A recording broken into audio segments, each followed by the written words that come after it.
Okay guys, now we are testing for the new products and with the 720p.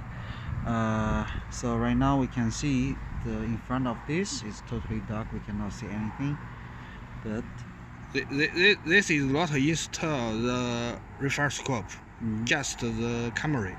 yeah, and also can take the video and the photos. Yeah, can have the SIM card inside, can record about what is shooting.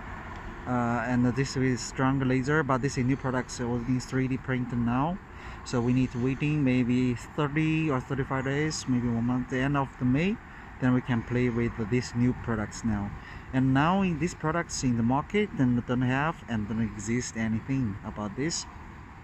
Okay, it's very clear and we can see it's very clear and with more details about that. And so this is a laser, but this one is no just the devices, so no, we don't have the aim and no gun for that.